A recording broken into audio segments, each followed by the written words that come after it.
السلام على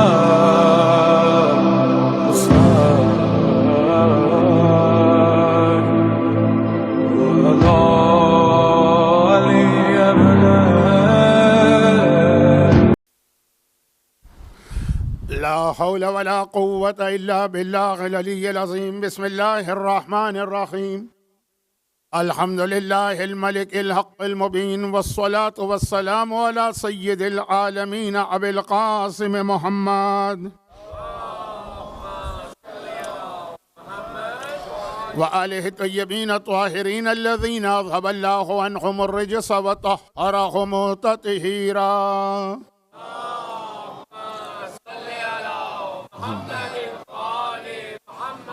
سيما على الإمام المنتظر والحجة الثانية شرجل اللهم له الفرج، ولعنة الله على أعدائهم أجمعين من الأزل إلى الأبد.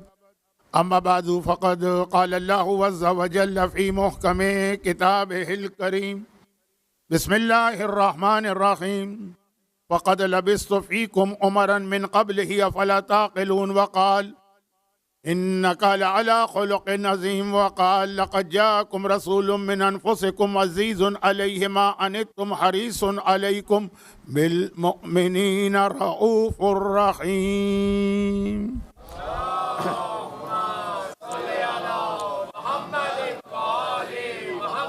1447 ہجری 1447 ہجرہ، اس کے چھٹے اشرے کی آج بالکل درمیانی مجلس ہے، 5ویں مجلس. عظمت رسالت کے حوالے سے بات کی جا رہی تھی، اور اگرچہ میں اپنی عادت کے مطابق ہر مجلس میں موضوع سے تھوڑا ہٹتا بھی تھا، پھر واپس بھی آتا تھا، لیکن بہرحال اگر میں موضوع سے ہٹا بھی ہوں تو عظمت والا حصہ شاید عنوان کا نہ آیا ہو، لیکن رسول کی زندگی ہی کے واقعات بیان ہوئے ہیں. ایک وضاحت جو مجھے مجلس کے آخر میں کرنا چاہیے، لیکن چونکہ مجلس پڑھتے پڑھتے بعض اوقات بلکہ روزانہ ہی بات اتنی لمبی ہو جاتی ہے کہ آخر میں وضاحت کا موقع نہیں ملتا ہے اور بات ٹلتی چلی جا رہی تھی، تو میں نے سوچا کہ شروع میں وضاحت کر دوں، چاہے جس مجمع کے لیے یہ وضاحت کی جا رہی ہے وہ یہاں نہ بھی ہو، ابھی میری ایک ذمہ داری پوری ہو جائے گی. جو لوگ صف اعضاء کی اہمیت کو نہیں سمجھتے ہیں اور وہ مجلس کو صرف ایک مثلا ایک لیکچر کے طور پہ لیتے ہیں، تقریر سنیں گے، چلیں کچھ باتیں سننے کو ملیں گی، ان کے لیے امام بارگاہ میں آنا یا اپنے گھر میں ڈرائنگ روم کے صوفے پر بیٹھ کر، اور جو اب جملہ میں کہہ رہا ہوں یہ میں نے دیکھا ہے اپنی آنکھوں سے، ڈرائنگ روم کے صوفے پہ بیٹھ کر ایک ہاتھ میں کافی کا مگ، دوسرے ہاتھ میں پاپ کارن کا تھیلا لے کے مجلس سننا برابر ہوتا ہے. امام بارگاہ میں آئیں اور یہاں آئیں، کوئی فرق نہیں، مجلس ہی تو ہے نا، بیان ہی تو ہے نا، قرآن اور حدیث کی باتیں تو ہے نا، بلکہ وہاں کچھ زیادہ آرام اور اطمینان سے ہو سکتا ہے اور آدمی ذرا کمفرٹیبل ہوتا ہے. اور یہاں مجلس میں آپ بیٹھیں، پتہ نہیں کتنے لوگ آپ سے کانٹیکٹ کر رہے ہوں گے موبائل کے اوپر. اب ایک احترام مجلس ہے، گھر میں ہیں تو مجلس بھی چل رہی ہے، موبائل بھی چل رہا ہے، واٹس ایپ بھی چل رہا ہے، میسج بھی چل رہے ہیں، بات بھی ہو رہی ہے، تو ان کے اعتبار سے کوئی فرق نہیں پڑتا، یہ ہو کہ وہ. لیکن کوئی خاص وجہ ہے کہ اسلام نے صف اعضاء کو قائم کرنے اور اس پر آ کر بیٹھنے کو اتنا زیادہ تاکید کے ساتھ بیان کیا. اگرچہ ایک اشارہ حدیث قصہ کے آخر میں بھی ہے کہ جہاں مومنین جمع ہوں، الگ الگ بکھرے ہوئے نہیں کہ ایک اس بلڈنگ میں ہے، ایک اس ولا میں ہے، ایک اس مکان میں ہے، ایک وہاں پہ ہے، نہیں، جمع من شیعتنا، جمع ہوں، ایک جگہ پہ ہوں، ایک صف پہ بیٹھے ہوں. حدیث قصہ میں ایک اشارہ ہے اور بہت واضح، مگر اس سے زیادہ تاکید آئی ہے عزاداری کے حوالے سے.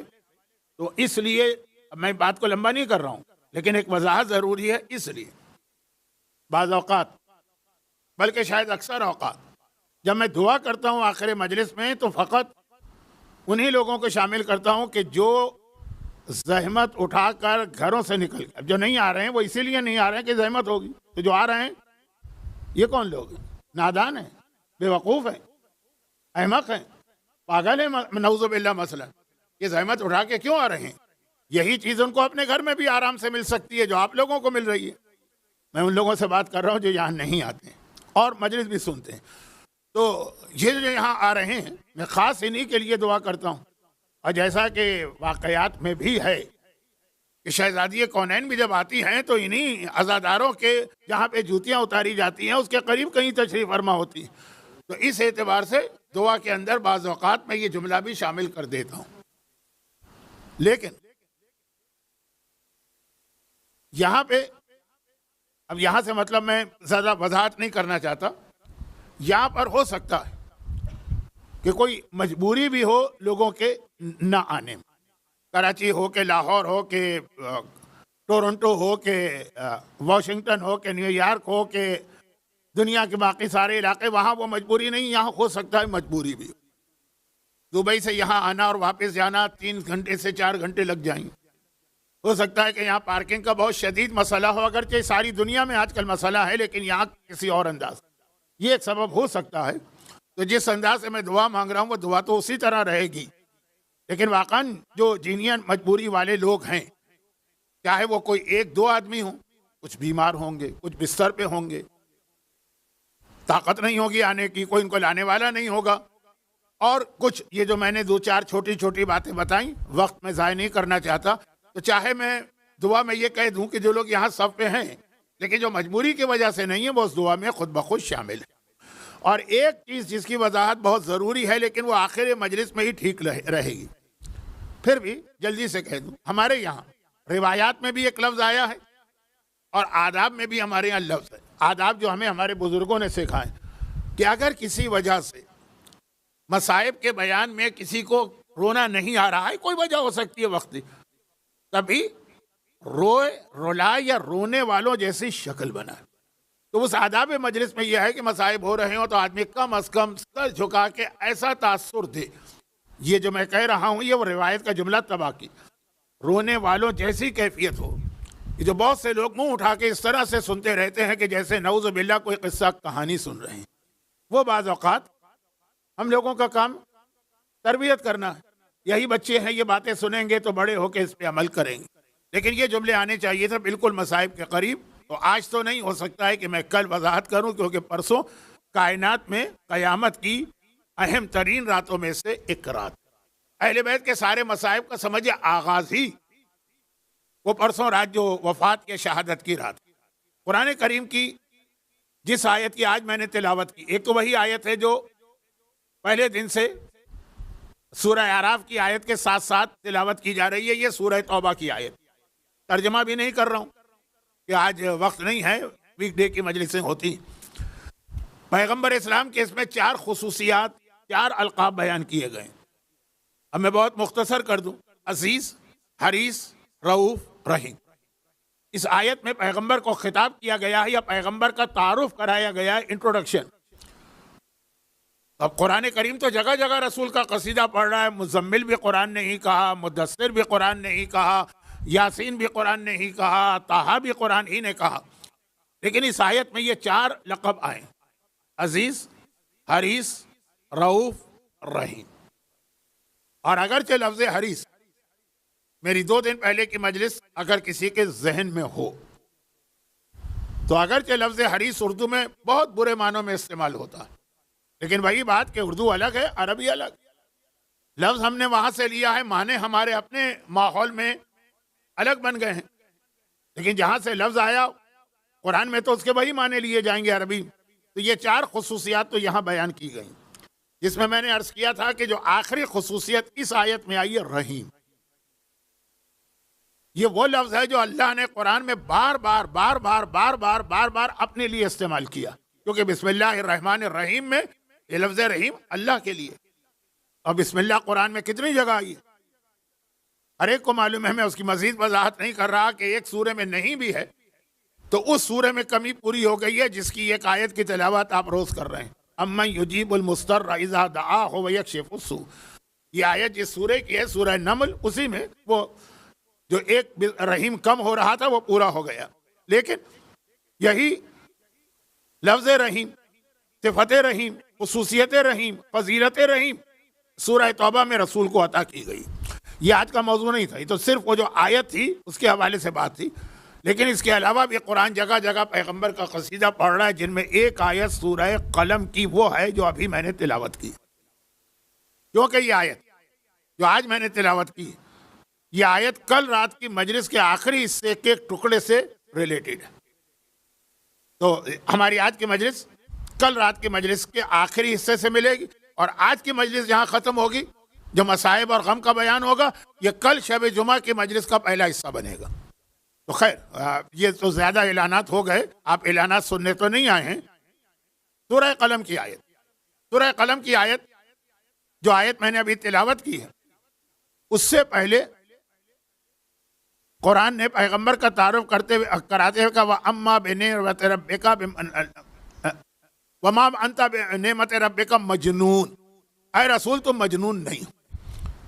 کل بات آ رہی تھی نا کہ پیغمبر پہ ایک تہمت لگائی گئی شاعر ہیں، ایک تہمت لگائی گئی کہ جادوگر ہے، ایک تہمت لگائی گئی کہ مجنون ہے۔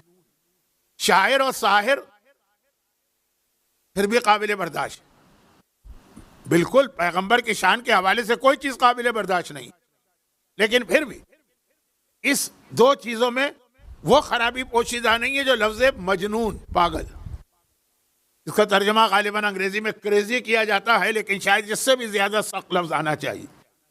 تو سورہ قلم کی آیت یہ نہیں کہہ رہی ہے کہ رسول شاعر نہیں ہے، یہ رسول نہیں کہہ رہی ہے شاعر نہیں، یہ کہہ رہی مجنون نہیں ہے۔ اور یہ جو پیغمبر پہ ایک تہمت لگائی گئی پیغمبر کے ذہن کے حوالے سے، اس کا جواب قرآن نے دیا کہ مجنون نہیں۔ اور اس کے بعد پھر یہ پیغمبر کی ایک اور خاصیت بیان کی ہے جو آج کی مجلس کے شروع میں۔ اب میں یہاں بتا دوں کہ جس آیت کی میں نے تلاوت کی ہے آج کی مجلس کے شروع میں، وہ ہے وَإِنَّكَ لَعَلَىٰ خُلُقٍ عَظِيمٍ، اے رسول تو عظیم ہے۔ اب یہ عظیم وہ ہے جو آپ دن اور رات میں کتنی ہی مرتبہ اللہ کے لیے لفظ استعمال کرتے ہیں۔ بہرحال یہاں آنے والا سارا مجمع نمازی، بلکہ گلف میں رہنے والے اکثر لوگ نمازی بن ہی جاتے ہیں، چاہے وہ جب اپنے وطن چھٹیوں پہ جائیں تو ساری نمازیں ختم ہو جائیں، چاہے جب یہاں سے پرماننٹ کہیں اور جگہ شفٹ ہو جائیں تو وہ نمازیں ختم ہوتی ہے۔ یہاں کا ایک ماحول ایسا کہ پڑھ ہی لیتے ہیں لوگ نماز، اور نماز کی ہر رکعت میں آپ کم از کم ایک بار تو کہتے ہیں سبحان ربی العظیم، پاک ہے میرا وہ رب جو عظیم ہے۔ نماز میں آپ بار بار یہ اعلان کر رہے ہیں کہ میرا رب عظیم، میرا رب عظیم، یا اللہ کی خاص صفت جو آپ نے نماز میں رکوع کے عالم میں بیان کی۔ اور یہی لفظ عظیم اللہ نے اپنے حبیب کو عطا کیا، میں عظیم ہوں اور تو بھی عظیم۔ اچھا، اب یہ جو لفظ عطا کیا ہے، پیغمبر کی خاصیت تو بتا رہا ہے قرآن، لیکن اس کا ایک بیک گراؤنڈ بھی ہے۔ اس سے پہلے اس کا بیک گراؤنڈ ہے سورہ زخرف کی آیت نمبر 31۔ لیکن اس سے پہلے یہ جو سورہ قلم کی دو آیتیں میں نے ابھی تلاوت کی ہیں، ایک میں رسول کے بارے میں کہا گیا کہ یہ مجنون نہیں، دوسرے میں کہا گیا یہ عظیم۔ یہ وہی سورہ ہے جس کی سیکنڈ لاسٹ آیت بہت اہم آیت بن جاتی ہے۔ اگر کوئی آپ سے حسد کرنے والا ہو، جیلس ہو، نظر بد لگانے والا ہو، آپ کی نعمتوں کو دیکھ دیکھ کر اس کو دن اور رات نیند نہیں آتی ہو کہ کسی طرح سے ان کو تباہ کرنا، بہت لمبی تفصیل ہے اس بات کی کیونکہ یہ آج کا موضوع نہیں ہے، لیکن یہ ہے رسول کے بارے میں۔ بھئی روایت میں یہ ہے نا، عربوں میں ایک تصور تھا، اور یہ بات اپنی جگہ صحیح بھی ہے۔ جیسے کل میں نے جنوں کے حوالے سے بات کی تھی کہ آج کل نئے لوگ، پڑھے لکھے نئے لوگ، وہ جنوں کو مانتے ہی نہیں۔ قرآن کریم میں سورہ جن، نہ صرف یہ کہ سورہ جن ہے بلکہ اس کے اندر جنوں کی بہت تفصیل بھی آئی ہے۔ نہ صرف یہ کہ تفصیل آئی ہے بلکہ سورہ جن کا تعارف یہ ہے کہ ہمارے معاشرے میں مشہور ہے کہ قرآن میں 4 قل ہیں، اور ہم لوگ پڑھتے رہتے ہیں فاتحہ میں، نظر میں، مختلف واقعوں میں، نہیں 4 نہیں 5 قل ہے۔ 5واں قل سورہ جن، قل اس سے شروع ہو رہا ہے۔ تو اب یہ سورہ جن جو ہے تو ہے ہی پورا کا پورا جنوں کے بارے میں، لیکن آج کل کے پڑھے لکھے لوگ نہیں مانتے جنوں کو، قرآن کو مانتے ہیں اور جنوں کو نہیں مانتے، تو پھر ان الفاظ کی وہ اتنی تشریح کرتے ہیں جو رمضان میں ہی اچھی لگتی ہے، جہاں تفسیر قرآن کی جاتی ہے، یہاں نہیں، آج کے مجلس میں نہیں۔ تو میں یہ عرض کر رہا تھا کہ چاہے معاشرہ کتنا ہی بدل جائے، بہت انسان پڑھ لکھ کر عالم، فاضل، پی ایچ ڈی اسکالر ہو جائے، بہرحال جن ہیں اسی طرح سے۔ ایسے لوگ ہوتے ہیں جن کی آنکھوں میں ایسی خرابی ہوتی ہے کہ جسے وہ نظر بھر کے دیکھ لیں اسے کوئی نہ کوئی بیماری لگے گی، یا بیٹا مر جائے گا، یا رزق میں کمی آ جائے گی یا زبان اس کی لکنت ہوگی. زبان میں نے اس لیے کہا کہ خطیب حضرات یا علماء یا مجلسیں پڑھنے والوں کو دو طریقے ہوتے تھے پہلے زمانے میں ان کو ناکام کرنے کے. پہلا تو آج کل ختم ہو گیا ہے، لیکن آپ نے اپنے بزرگوں سے سنا ہوگا پان کھلاتے تھے، پان میں سندور ملا کے کھلاتے دیتے، آواز ہی بیٹھ گئی. یہ بہت رائج اور کامن چیز تھی. اور دوسرا ہے نظر بد لگانا. نظر بد تو خیر سب کے حوالے سے ہے، تو کچھ لوگوں کی نگاہوں میں یہ طاقت ہوتی. اب ہو سکتا ہے اس کو ہم سائنسی الفاظ، ہپناٹزم اور اس قسم کے الفاظ کہہ دیں، وہ ایک الگ بحث. نہ میرا موضوع ہے، نہ آپ کو اس سے دلچسپی ہے، نہ مجھے اس سے دلچسپی. تو اب قریش نے رسالت کے پیغام کو روکنے کے لیے، میں نے کہا تھا نا کہ میں موضوع سے ہٹوں گا بھی تب بھی پیغمبر ہی کا کوئی واقعہ رکھوں گا اپنے سامنے، پیغمبر کو روکنے کے لیے. اب پیغمبر کا پیغام کیسے پھیل رہا ہے؟ قرآن ایک ایسا کلام ہے کہ ایک بار کوئی آدمی سنتا ہے اس کے دل پہ اثر ہو جاتا ہے، چاہے وہ ابو جہل جیسا بدترین دشمن اسلام کیوں نہ ہو. ایک معجزہ ہے قرآن. میں محاورتاً ایک لفظ کہہ رہا ہوں، قرآن ایک جادو ہے. اور یہی جو پیغمبر کو جادوگر کہا گیا وہ اسی لیے کہا گیا کہ ان کے پاس ایک ایسا جادو ہے کہ جب کہیں یہ جادو پڑھتے ہیں جس کے کان میں آواز جاتی ہے وہ بدل جاتا ہے. وہ قرآن کو کہہ رہے ہیں.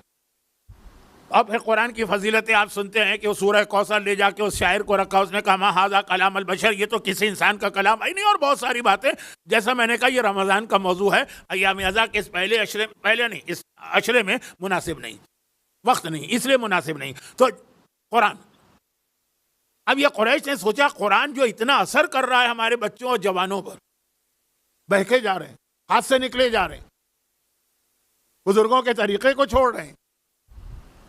وہ جو عورت نے کہا تھا نا کل کا جملہ کہ وہ گھروں میں جھگڑا ہو رہا ہے، جہاں یہ پہنچا وہ جھگڑا اس بات پہ ہو رہا ہے. نوجوان نے اسلام قبول کر لیا، بت کے آگے سجدہ نہیں کرے گا. باپ کہہ رہا ہے سجدہ کر، وہ کہہ رہا ہے میں نہیں کروں گا. جھگڑا اس بات پہ ہو رہا ہے. اس بات پہ نہیں ہو رہا ہے کہ اس بیٹے نے باپ کو تھپڑ مار دیا، جوتا مار دیا، بدتمیزی کر دی، گستاخی کر دی. نہیں، اس بات پہ ہو رہا ہے. ماں نے لات و منات و عزا اپنے بت کے لیے کوئی چڑھاوا چڑھایا، کوئی منت مانی، کوئی کھانا تیار کیا اور بیٹے سے کہا کھاؤ، جو کل تک بڑے شوق سے کھاتا تھا، عقیدت اور احترام سے کھاتا تھا، آج وہ منع کر رہا ہے کہ نہیں یہ حرام ہے. جھگڑے اس بات پہ تھے جس کو تفصیل سے بیان کرنے کے لیے فی الحال وقت نہیں ہے، شاید ضرورت بھی نہیں، آپ سمجھ رہے ہیں. تو اب یہ جو تھا قریش نے کہا یہ کیا ہو کیا رہا ہے، یہ ہمارے اتنے تمیزدار بچے، اتنے ہمارے اچھے بچے جو کل تک ہماری ہر بات مان لیتے تھے، باپ کی بات بھی ماں کی بات بھی، یہ اچانک ہمارے خلاف کیوں ہو گئے. جادو یہی ہوتا ہے نا، گھروں میں بھی شوہر بیوی میں جھگڑے شروع ہو جائیں، کوئی جادو کر رہا ہے. اور بہرحال جادو کی ایک بہت بڑی قسم ہے شوہر اور بیوی کے درمیان اختلاف پیدا کرنا. خود قرآن کریم میں آیا ہے نا، سورہ بقرہ کی آیت 91 ہاروت و ماروت. قرآن نے کہا کہ یہ بھیجے گئے تھے، اب دو فرشتے ہیں، کیا ہے بات تو بات سے بات نکلتی جاتی ہے، موضوع کہیں رہ جاتا ہے، میں کہیں چلا جاتا ہوں، آپ کہیں چلے جاتے ہیں. ہاروت و ماروت امتحان کے لیے بھیجے گئے تھے. یہ وہ جادو سکھاتے تھے لوگوں کو جس سے شوہر اور بیوی میں جھگڑے ہوتے ہیں. اب وہ سکھاتے تھے، یعلمان السحر، یہ دونوں تعلیم دیتے تھے جادو کی. وہ امتحان کا ایک طریقہ تھا، لیکن پھر وہی کہ وہ ذرا موضوع سے ہٹ کرے. تو جادو کی یہ خاصیت ہے کہ جھگڑے، اختلافات، شوہر بیوی بھی پریشان کہ بھائی ہم اچھے بھلے زندگی گزار رہے ہیں، کوئی بات ہی نہیں تھی جس پہ جھگڑا ہو گئے. تو یہ ہمارے معاشرے میں ایک چیز مشہور بھی تھی کیونکہ وہ قرآن سے آئی کہ ہاں جادو کا اہم ترین استعمال ہوتا تھا خاندانوں کو توڑنے میں، شوہر بیوی میں اختلاف پیدا کرنے میں. اچھا یہ کہاں اختلاف پیدا کیا جائے گا؟ جہاں شوہر اور بیوی بڑے پیار و محبت سے رہ رہے ہوں گے، جہاں پہلے دن سے ہی جوتم پیزار ہو رہی ہوگی، پہلے دن سے ہی سر پٹول ہو رہی ہوگی، پہلے دن سے ہی بیوی شوہر کو بیلنا مارے گی، شوہر بیوی کو جوتا مارے گا. وہاں کیا ضرورت ہے جادو کرنے کی؟ وہ تو آلریڈی وہی کام کر رہے ہیں جو بغیر جادو کے ہو رہا. جہاں محبت ہے، جہاں پیار ہے، جہاں پیغمبر کی سیرت پہ عمل ہو رہا ہے. یا رسول اللہ، دنیا کے اندر سینکڑوں مکان ہیں. آدمی کتنے ہیں دنیا میں؟ 6 بلین، 6 ارب. گھر کتنے؟ میں نے تو آج تک کاؤنٹنگ کی نہیں، غالباً کسی نے بھی نہیں کی، لیکن جتنے بھی گھر ہیں کروڑوں میں تو ہوں گے نا. یا رسول اللہ، اتنے سارے گھروں میں آپ کو سب سے اچھا گھر کون سا لگتا؟ کہا جہاں شوہر اور بیوی محبت اور سکون کے ساتھ زندگی گزار رہے. سب سے زیادہ مجھے وہ گھر پسند ہے. تو اب جو پیغمبر کو سب سے زیادہ پسند ہے وہ شیطان کو سب سے زیادہ ناپسند. تو سیدھا فارمولہ، جو چیز رسالت و امامت کو پسند آئے گی وہ شیطان کو ناپسند آئے گی، جو شیطان کو پسند آئے گی وہ ان کو ناپسند ہوگی. اب پیغمبر کا ہی جملہ. تو یہ جادو کا سب سے زیادہ استعمال اس میں ہوتا تھا، شوہر و بیوی کے اس محبت کو، اس سکون کو، اس فیملی کو توڑنے کے لیے. لیکن اس کے علاوہ بھی جادو کے بہت سارے مقاصد تھے. کسی کا کاروبار فیل کرنا ہے، کسی کو جاب ختم کروانا ہے، کسی کی اولاد کو کی موت چاہیے ہے، ہزاروں طریقے. تو اب اسی کی ایک قسم جو تھی وہ نظر بد ہے. لیکن بات یہ تھی کہ قریش سمجھ رہے تھے کہ قرآن جو ہے نا یہ جادو ایسا کلام ہے کہ جو اس کے جس کے کان میں جاتا ہے وہ بدل جاتا ہے. کل تک ہمارا دوست، کل تک ہمارا ساتھی، کل تک ہمارے ساتھ اٹھنے بیٹھنے والا، کل تک ہمارے ساتھ کھانے پینے والا، آج منع کر رہا ہے نہیں کھاؤں گا، آج منع کر رہا ہے کہ پیشانی نہیں جھکاؤں گا. جادو ہے. تو آپ کیا کریں؟ تو جادو، قرآن جادو ہے کا کوئی ایسی چیز لے کر آؤ جو قرآن کے مقابلے میں ایسی آئے کہ ہمارے بچے اس کے بدلے وہاں چلے جائیں. یہی ایک طریقہ ہوتا ہے نا کسی کو کسی چیز سے ہٹانے کا. چنانچہ انہوں نے ایران سے وہ اسٹوری ٹیلرز، قصہ کہانیاں سنانے والے، اس وقت تو یہ ٹی وی نہیں تھا، اس وقت تو یہ نیٹ فلیکس نہیں تھا، اس وقت تو یہ ہالی ووڈ کی فلم انڈسٹری نہیں تھی، ڈرامے نہیں بنتے تھے. اس وقت زبان سے کہانیاں سنائی جاتی. اس وقت کی بات نہیں ہے، 100 سال پہلے تک یہی ہوتا تھا. تب یہ کہا کہ قرآن جو ہے نا اس میں موسیٰ کا قصہ ہے، آدم کا قصہ ہے، یوسف کا قصہ ہے، شاید اس کی وجہ سے ہمارے بچے دوڑ دوڑ کے جاتے ہیں. جیسے ہمارے ہاں اس وقت بھی جو خواتین ہیں مثلا ٹی وی کے ڈرامے کتنے شوق سے سنتی ہیں. کبھی ساس بہو تھی، کبھی بہو ساس تھی، پتہ نہیں کیا کون تھا کیا کون ہوگا. کیوں؟ کہانی ہے، انٹرسٹنگ.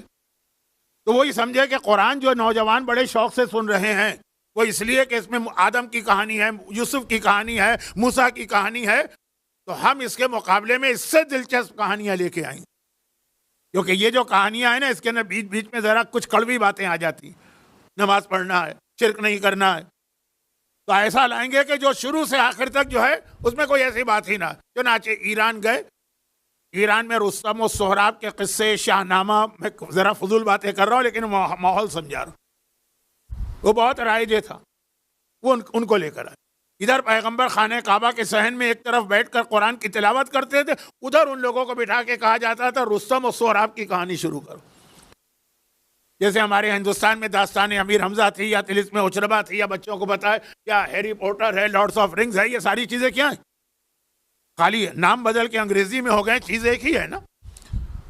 اب وہ لائے گئے اور ان کو لا کر پیغمبر کے سامنے بٹھایا گیا کہ بھئی کون قرآن کا وہ خشک کلام سنے گا جہاں کہانی کے بیچ بیچ میں کہانی بن کے نہیں آتی ہے، کہانی کے اندر کوئی کڑوی بات ہوتی ہے اس لیے کہانی آئی. ادھر جائیں گے. سورہ لقمان کی شروع کی 5 آیتیں پڑھ لیجیے. وَمِنَ النَّاسِ مَن يَشْتَرِي لَهْوَ الْحَدِيثِ. لَهْوَ الْحَدِيث، حدیث عربی میں کہتے ہیں بات چیت کو، حدیث قصہ بولنا. کہ جو یہ لہو حدیث لے کر آتے ہیں، یہ کہانیاں، یہ قصے، یہ ناول، یہ داستانیں، یہ لارڈ آف رنگ، یہ ہیری پوٹر، یہ جو لوگ خرید کے لاتے ہیں. پھر قرآن نے مذمت کی. تو کیوں مذمت کی ہے؟ کیونکہ یہ لوگ قرآن کو سے لوگوں کو روکنے کے لیے آئے. اب یہ سیرت رسول کا بہت اہم حصہ. پیغمبر کو جو روکا جا رہا ہے تو وہ پتھر، کانٹے بچھانا راستے میں، وہ سارے بات کے مرحلے تھے. پہلے نرمی سے بات شروع گئی قرآن کے ایک یہ. دوسرا، ایسے لوگ لائے گئے جو عرب میں بہت تھے جن کی آنکھوں کی یہ خاصیت تھی جو میں نے شروع میں بتا دی. اب میں اس کو ریپیٹ نہیں کروں گا. تو تقریباً آدھا گھنٹہ ہو رہا ہے مجلس کا. کہاں گئی مجلس؟ ابھی تو ایک طرح سے شروع بھی نہیں ہوئی ہے. لیکن جلدی سے ان کا کام تھا گھور کے دیکھنا کسی چیز کو، اور ان کی اسپیشلٹی یہ تھی کہ جس چیز کو وہ گھور کے دیکھیں گے وہ چیز تباہ ہو جائے گی، فنا ہو جائے گی، خراب ہو جائے گی. خانہ کعبہ کے صحن میں ان کو لا کے بٹھایا گیا. وہ پیغمبر کے سامنے بٹھائے گئے. یہ قصہ کہانی سننے والے دوسرے کونے میں بٹھائے گئے. وہ ادھر قصہ شروع کرتے ہیں تاکہ لوگ ادھر چلے جائیں. اب میں بہت بہت بہت احتیاط سے ایک جملہ کہہ رہا ہوں کیونکہ میں نہیں چاہتا کہ مجلس کی توہین و عزاداری کی توہین و صف ازا کی توہین. کرکٹ کے بعض میچ اتنے دلچسپ ہو جاتے ہیں کہ مجلس کا وقت آتا ہے لوگ مجلس چھوڑ دیتے ہیں کہ مجلس تو ہر دفعہ سنتے رہیں گے. یہ T20 کے آخری 2 اوور تو کہیں دیکھنے کو نہیں ملیں گے. پتہ نہیں اس میں کتنے چھکے لگے. سنا ہے کہ آخری اوورز میں بہت چھکے لگتے ہیں. یہ میری فیلڈ نہیں ہے لیکن کسی نے بتایا کہ 19 جو اوور نمبر 19 ہے وہ بڑا اہم ہوتا. اور بہت ہی زیادہ تجربے کار بالر کو دیا جاتا ہے کہ سارا فیصلہ اسی میں ہوتا ہے. خیر وہ چھوڑیے، نہ یہ میرا موضوع ہے نہ ممبر اس کام کے لیے، لیکن بتا رہا ہوں کہ کوئی نئی بات نہیں. اس کے سامنے دلچسپ چیز، انٹرٹینمنٹ کی چیز لانا تاکہ اسلام کی خشک باتیں چھوڑ کے لوگ وہ تر و تازہ باتیں سننے جائیں. یہ وہاں تھا. اور سامنے بٹھایا پیغمبر کے، پیغمبر کو دیکھتے رہو گھور گھور کے، تاکہ تمہاری نظر بد کی وجہ سے پیغمبر بیمار پڑ جائیں. قرآن کریم کے آخری 2 سورے اس یہودی کی لڑکی کے لیے ہیں جس نے پیغمبر پہ جادو کرنا چاہا تھا، لیکن وہ فی الحال میرے موضوع سے باہر ہے. تو وہ بات کا مرحلہ تھا، وہ مدینے کا مرحلہ تھا، ابھی مکہ. تو اب اس کے روک تھام کے لیے قرآن نے کیا کیا؟ سورہ قلم کی آخری 2 آیتیں نازل کی، جو آج بھی گھروں کے تحفظ کے لیے اور انسان کو نظر بد سے بچانے کے لیے بہترین عمل ہے. میں یہ تو نہیں کہوں گا قرآن کی بہترین آیت ہے، ہر آیت بہترین ہے، لیکن آج بھی وہ آپ میں سے اکثر کے گھروں میں دیواروں پہ لگی ہوئی بھی میں نے دیکھی. خاص طور پہ جو زیارت سے لوگ آتے ہیں وہ قالین لے کر آتے ہیں دیوار پہ لٹکانے والے، یہ آیت اس میں لکھی بھی. لیکن یہ آج کا موضوع نہیں ہے، تو آنے والے کل کا ہوگا، شب جمعہ، شب دعا، کچھ باتیں وہاں. تو بات سورہ قلم کی ہو رہی. سورہ قلم کے شروع میں پیغمبر کے اوپر لگنے والے اس الزام کے یہ پاگل ہیں، اس کا جواب دیا گیا. پھر ایک خاصیت بتائی گئی، آخر میں وہ علاج بتایا گیا جس کی پیغمبر کو ضرورت نہیں تھی. اس کی آنکھوں میں ایسی طاقت ہے کہ پیغمبر کو بیمار ڈال دے، لیکن پیغمبر کے ذریعے سے ہمیں اور آپ کو ایک تحفہ دیا گیا. بیچ میں ایک آیت آتی ہے اور بڑی اہم آیت. یہ میں لفظ اہم کہہ رہا ہوں کیونکہ یہاں پہ قرآن نے اپنا پورا اسٹائل چینج کر دیا. قرآن کا جو طریقہ ہے پورے قرآن میں صرف 2 جگہ پہ قرآن نے اشارتاً ایک ایسا انداز اختیار کیا جو نئے آدمی کو تعجب میں ڈالے گا. جب ایک گناہگار کو کتا کہا پہلی مجلس یا دوسرے مجلس میں، اشارہ آیا تھا مثلہ مثل الکلب. اور سورہ جمعہ کے اندر ایک گروہ کو گدھا کہا گیا، کم اصل الحمار یحمل اسفارا. یہ ویسے قرآن کا عام اسٹائل نہیں، لیکن چلے وہ ایک ایک لفظ تھا. سورہ قلم کے اندر دیکھیے کہ جہاں کہا کہ پیغمبر مجنون ہے، اس کے بعد کی آیت ہے. پہلے قرآن نے کہا مجنون نہیں، عظمت رسالت یہی تو ہے. پھر کہا یہ ہیں کون، ان کو پہچانو، یہ بتایا. پھر اس کے بعد قرآن نے کہا وَلَا تُطِعْ كُلَّ حَلَّافٍ مَّهِينٍ ہَمَّازٍ مَّشَّاءٍ لِلنَّمِيمٍ مُعْتَدٍ أَثِيمٍ مَّنَّاعٍ لِلْخَيْرِ عُتُلٍّ بَعْدَ ذَلِكَ زَنِيمٍ. ایک ایک لفظ ایسا ہے، ایک ایک لفظ. خبردار اس کے قریب بھی نہ جانا. کل حلاف، جھوٹی قسمیں کھانے والا. مہین، اہانت سے نکلا، انتہائی پست اور ذلیل ہے وہ انسان. یہ قرآن کہہ رہا. حماز، ویل لکل ہمزۃ لمزہ. جو ہمزہ وہ حماز ہے، غیبتیں کرنے والا، برائیاں کرنے والا. حمازن بنعیم مناع للخیر، خیر سے منع یعنی روکنے والا. خود بھی نیکی نہیں کرتا ہے، دوسروں کو بھی نیکی سے روکتا ہے. معتدن، آج کل پاکستان میں ایک لفظ بہت استعمال ہوتا ہے سیاسی دنیا میں اور اب مذہبی دنیا میں بھی. بولا چیز ہماری ریڈ لائن ہے، اس کو کراس نہ کرنا. ہر چیز برداشت کر لیں گے، یہ ریڈ لائن کو کراس نہ کرنا. یہ ہے معتد، حد سے تجاوز کرنے والا. جو ایک ریڈ لائن اللہ نے بنا دی ہے دین کے اندر، اس کو جو کراس کرے گا معتد. اسیم، اسم عربی میں سے والا اسم، گناہ کو کہتے ہیں. اسیم یا گناہ گار. اتلن، انتہائی بد اخلاق، بد مزاج، جھگڑالو ہے. اتلن بعد ذالک زنین. اور ان سب کے بعد خرابی یہ ہے کہ اس کے باپ دادا کا پتہ نہیں، اس کی نسل خراب. دیکھیے اب قرآن ایک کے بعد ایک کے بعد ایک کے بعد ایک کے بعد ایک کے بعد 8-9 الفاظ لا رہا ہے جو سارے کے سارے اپنی جگہ ایک ایک لفظ کسی کی عزت ختم کرنے کے لیے کافی ہے. کہ حلاف بھی ہے، حماز بھی ہے، مناع للخیر بھی ہے، معتد بھی ہے، اسیم بھی ہے، اتل بھی ہے، زنیم بھی ہے. ایک ایک لفظ. یہ اچانک قرآن کو ہوا کیا؟ اتنا بہترین کلام اللہ کا، اتنا سوبر قسم کا کلام، دلوں پہ اثر کرنے والا کلام، یہ بھی اثر کرتا ہے لیکن انداز بالکل بدل گیا.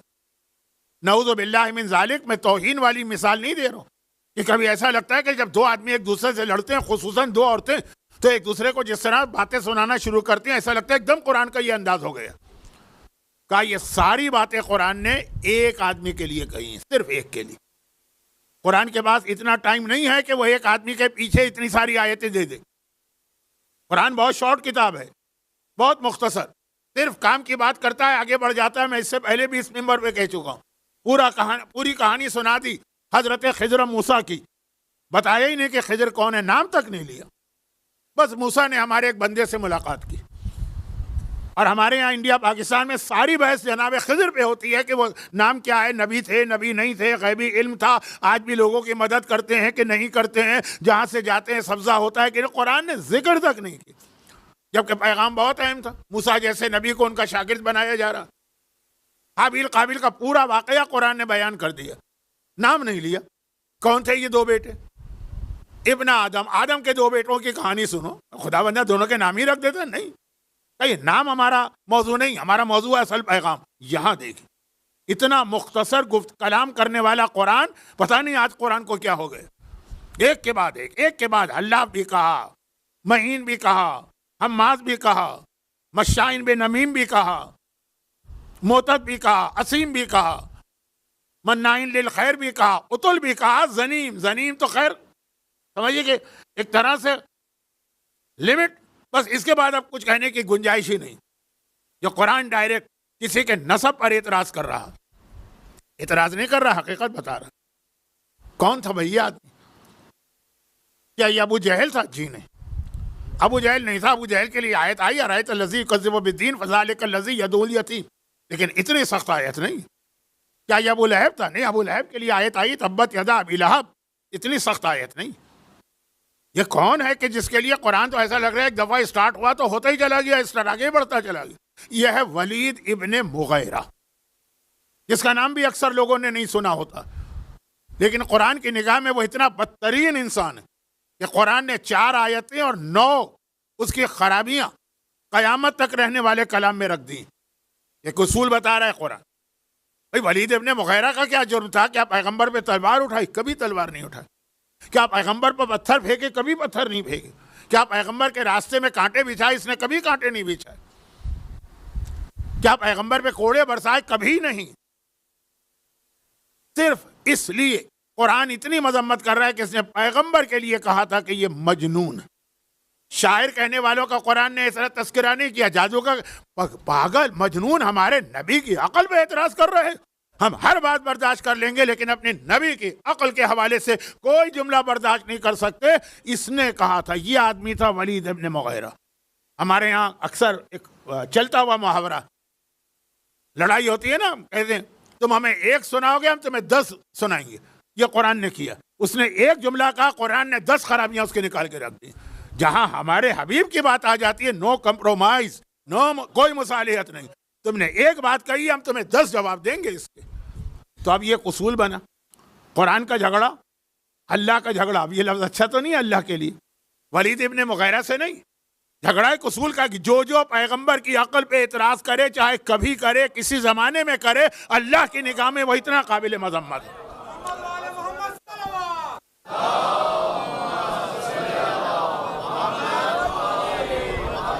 اس سے ملتا جلتا جملہ کل آیا تھا. جی ہاں، نعرہ لگائیے.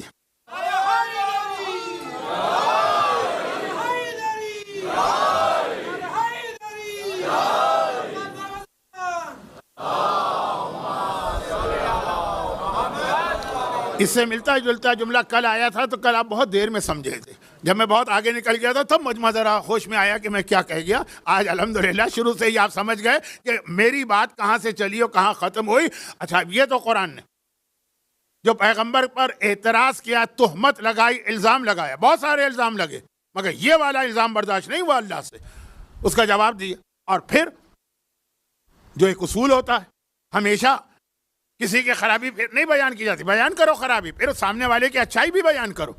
اس کو ہماری زبان میں، اسلامی زبان میں کہتے ہیں کہ تولا بھی کرو اور تبرہ بھی کرو. ادھر فضائل بھی بیان کرو، دشمنوں کی برائی بھی کرو، دونوں ساتھ ساتھ چلنا ہے. اب قرآن یہ تبرعی انداز ہے قرآن کا جو آپ نے سنا، اس سے بڑا تبرہ کیا ہوگا؟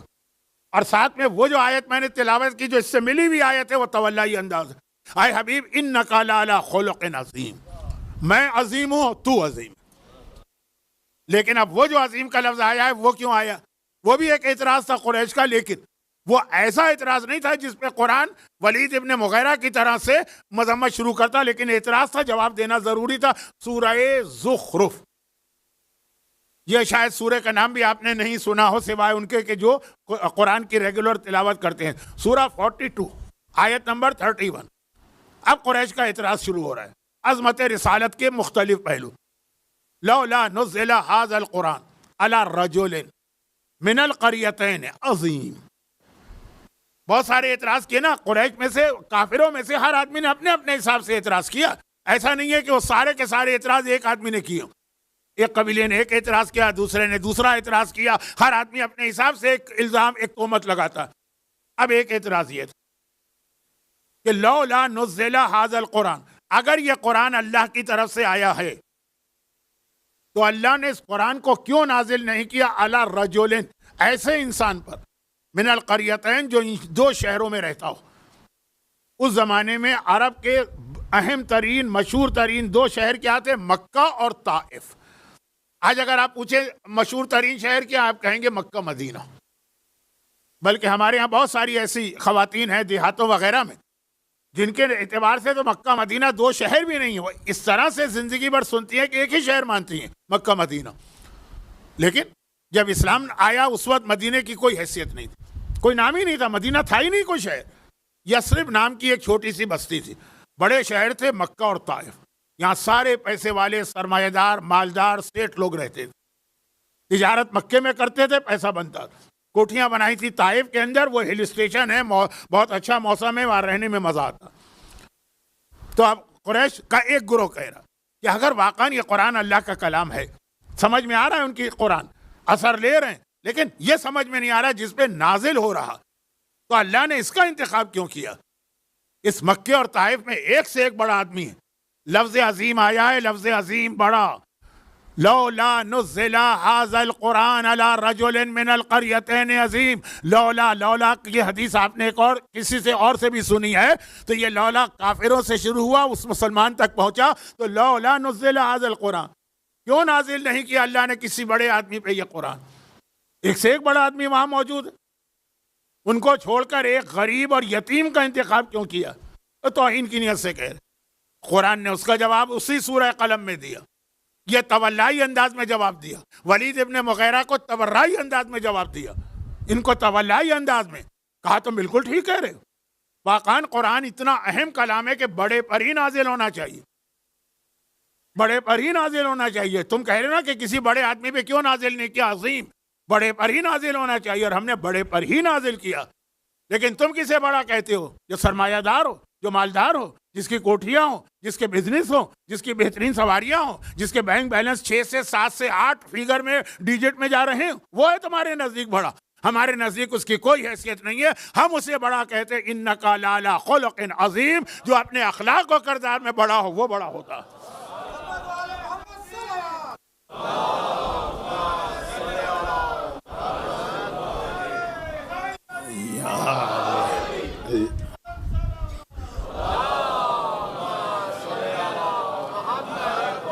تم ڈھونڈتے پھرتے تھے نا کہ بڑے آدمی پہ نازل ہونا چاہیے قرآن، کائنات میں اس سے بڑا کوئی نہیں ہے. عظیم، یہ وہ عظمت رسالت میرا موضوع بھی ہے، وہی لفظ اس آیت کے اندر آیا. تو ایک سورہ قلم میں تبرائی انداز آیا جس نے پیغمبر پہ الزام لگایا، قرآن نے کتنی سختی سے جواب دیا. اور تولائی انداز آیا، پیغمبر کی فضیلت بتائی کہ میں بھی بڑا، سبحان رب العظیم و بحمدہ، اور میرا حبیب بھی بڑا ہے لیکن اخلاق و کردار کا بڑا ہے. اور یہی توقع اور تقاضا پیغمبر ہر ماننے والے سے کر رہے ہیں کہ تمہارا اخلاق و کردار بڑا ہونا چاہیے. پیسے ہو کہ پیسے نہ ہو، دولت ہو کہ دولت نہ ہو، اچھا عہدہ ہو کہ نہ ہو، یہ بڑا ہونا چاہیے. اور اگر پیغمبر کے خلق عظیم کو دیکھ کر تم بس اس کو ایک طرح سے سجا کے الماری پہ رکھ دو، ہاں بھائی رسول بہت بڑے، اخلاق کردار کیا کہنا، اور تم کیا ہو؟ نہیں، ہمیں کیا ہونے کی ضرورت، ہمیں کوئی ضرورت ہی نہیں کچھ ہونے کی. تو پیغمبر اتنے ناراض ہیں، یہ لفظ سنیے، ناراض ہیں، اتنے ناراض ہیں کہ پیغمبر کا جملہ یہ ہے. اب دیکھیے اب پیغمبر کا انداز دیکھیے تبرعی. پیغمبر کا جملہ ہے کہ میں ایسے مسلمانوں اور مومنوں کی شکل بھی نہیں دیکھنا چاہتا. ایک روایت جو میں اکثر پڑھتا ہوں لیکن آج اس لیے یہ اہم بن گئی ہے کہ کل رات کے مجلس کے آخر میں جو ایک بات آئی تھی کہ قریش نے مجنون کہا. تو ایک تو اس کا جواب کی وضاحت تھی کہ پھر قرآن نے کیا جواب دیا, اور مجنون کیوں کہا؟ تاکہ بچوں کو پیغمبر سے دور کیا جائے. تو پھر میں نے اس کے حوالے سے مولا کا کچھ تذکرہ کیا تھا بچوں کو. اب جہاں یہ بات آ گئی بچے جو دین کے لیے بہت اہم ہے, کربلا کا میدان میں جو اکثر میں ایک روایت کا جملہ پڑھتا ہوں, ایک مقتل کی ایک ہی جملہ, جب 28 رجب کا قافلہ چل رہا تھا مدینے سے نا, اور سواریاں آ گئی تھیں, مسائب پہ ابھی نہیں آیا ہوں, جب سواریاں آ گئی تھیں تو پھر مولا نے شہزادی زینب کو پیغام دیا, وہ شریکت الحسین. زینب اب خواتین سے کہو, بیویوں سے کہو کہ وہ آ جائیں, سواریاں آ چکی ہیں, ہمیں چلنا ہے اور جلدی. کوئی اثر نہیں ہوا, نہیں نعوذ باللہ یہ غلط کہہ گیا, لیکن نتیجہ کوئی نہیں نکلا. دوبارہ فضا کو بھجوایا, بھائی جا کے میری بہن سے کہو کہ بیویوں کو لے کر آئیں, دیر ہو رہی, کوئی نتیجہ. جب تیسری مرتبہ کوئی نتیجہ نہ نکلا تو خود آقا حسین بیت الشرف میں گئے کہ دیکھو تو صحیح کیا وجہ ہے کہ بیویاں کیوں نہیں آ رہی. پوچھا بہن زینب کیا بات ہے, 3 بار پیغام آ گیا. زینب نے کیفیت بتائی. ہوا یہ تھا کہ جیسے ہی یہ پیغام آیا کہ چلنا, ہر بیوی تیار ہو گئی. امام کی زبان سے حکم آتا ہے, ابھی آخری لفظ بھی نہیں آتا ہے, عمل کرنے والے تیار ہو جاتے ہیں. اور یہ تو خاندان کی وہ خواتین تیار ہو گئے. اب تیاری کیا ہو رہی, سامان وغیرہ تو وہ کنیزیں اور غلام رکھیں, بچوں کو سنبھال رہی. رباب اپنے اصغر کو, جس کی عمر ابھی صرف 2 ہفتے یا 3 ہفتے, 10 رجب کو اگر علی اصغر کی ولادت ہے تو 28 رجب کو 18 دن کے تھے نا. یہ میں بہت پڑھتا ہوں اس لیے ذرا لمبا بیان ہو گیا, اس کو چھوڑتا ہوں, مختصر کرتا. تو رباب بھی اصغر کو لے کے گود میں لے کے تیار ہو. صغرا آ گئی. فاطمہ صغرا بیمار تھی. جب اصغر کی ولادت ہوئی تو فاطمہ صغرا بیمار تھی. اور ہر ایک کو پتا ہے کہ جو بیمار ہوتا ہے اسے نیو بورن بیبی سے ذرا دور رکھا جاتا ہے. نیا بچہ جو ابھی نئے سے مطلب جو ابھی نومولود ہے, ابھی دنیا میں آیا, بیمار سے اس کو دور رکھتے ہیں کہ وہ ابھی اس کا امیون سسٹم, یا اہل بیت کے لیے الفاظ صحیح نہیں ہے لیکن اہل بیت کے یہاں بیماریاں تو آتی ہیں نا, چاہے وہ اللہ کا امتحان ہو لیکن آتی ہیں نا بچوں کو. تو صغرا خود ہی اب تک اصغر کے قریب نہیں آئی, بیمار ہوں, صحت مند ہوگی, پھر اپنے بھائی کو گود میں لوں گی. بہن کو بھائی سے کتنی محبت ہوتی ہے, جابر کا واقعہ بھی میں نے بتایا, کل شہزادی زینب کا ذکر بھی کیا, اور یہ ساری باتیں بتانے کی کیا ضرورت, ہر شخص جانتا ہے. بھائی چاہے نالائق و نامعقول نکلے لیکن بہنیں تو بھائیوں سے محبت کرتی ہیں نا. تو صغرا آئیں کہ اماں رباب اب تک میں نے اصغر کو نہیں دیکھا, ایک لمحے کے لیے میری گود میں دے دی. رباب نے کہا لے بیٹی لے لے. صغرا نے گود میں لیا, اصغر کو دیکھا, ایک جملہ اصغر سے کہا, اسی طرح بچے اسی طرح باتیں کرتے ہیں.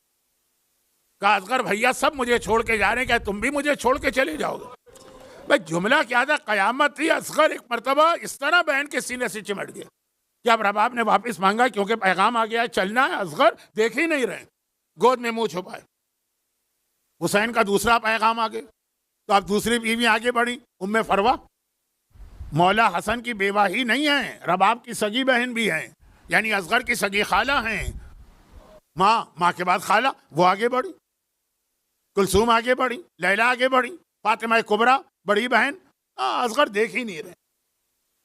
حسین کا تیسرا پیغام آ گیا, اب خود ثانیہ زہرا زینب کبریٰ وارث فاطمہ وہ آگے بڑھی, اصغر بیٹا میری گود میں آ جانا. اصغر آج دیکھ ہی نہیں رہے. چوتھی بار حسین آ گئے.